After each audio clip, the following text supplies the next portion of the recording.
नमस्ते सभी को स्वागत है। इस वीडियो में मैं आपको दिखाऊंगा कि अपने एंड्रॉयड डिवाइस का उपयोग करके Xiaomi Buds 3T Pro के लिए एप्लीकेशन कैसे इंस्टॉल करें। आपको सबसे पहले प्ले स्टोर खोलना है। अब सर्च पर जाएं, सर्च लाइन पर क्लिक करें और Xiaomi लिखें।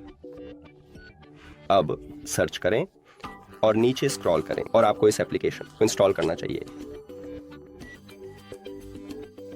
अब इसे खोलें, पढ़ें और सहमति दें।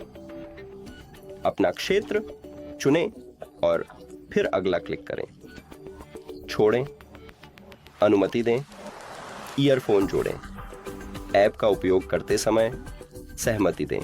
और हमने कर दिखाया। धन्यवाद। अगर आपको मददगार लगा तो चैनल को सब्सक्राइब करें और वीडियो पर लाइक छोड़ें। यह हमारे लिए महत्वपूर्ण है। फिर मिलेंगे।